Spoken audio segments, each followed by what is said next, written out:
Let's discuss replacing the VGT control solenoid on this Ford 6-liter Powerstroke engine. Now this controls the variable geometry turbo here. There's a couple different ways in which this could fail. It could be electronically, or it could have restricted oil passages in here.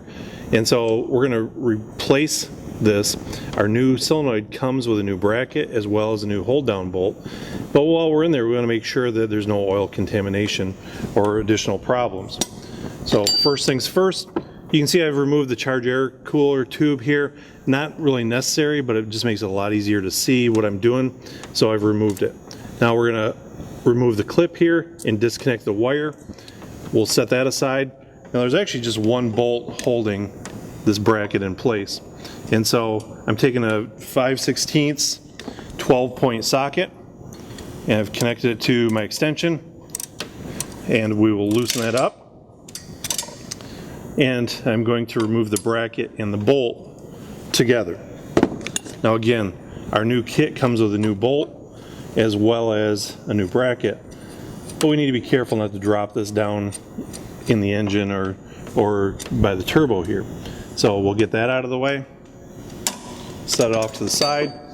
Now I'm going to take a shop rag and put that down below just in case any oil might run out when I pull the solenoid out. I'm going to grab a hold of the solenoid, work it back and forth to free it up, and then gently work it back and forth to remove it here. And now again, we will inspect the old one here, and you see it's really pretty clean. This oil has been pretty well maintained on this truck, so there's not a whole lot of contamination here. You can see a little bit of buildup on the end, but that's not too terrible. So we're going to take our new control solenoid. I'm going to grab a little bit of oil out of the passageway here, and now I'm going to lubricate the O-rings on my new unit with some of this engine oil. You might even want to grab some fresh engine oil, but just make sure that all these O-rings are lubricated, and then we will slide this control solenoid into the turbo, and we'll give it a little extra push, make sure it clips into place there, get all the O-rings seated the way that they should be. Then we'll take our new bracket and slide that over the solenoid here. Now we can see how this will line up. I'm going to have to rotate the solenoid a little bit. And I'm going to take my new bolt with my socket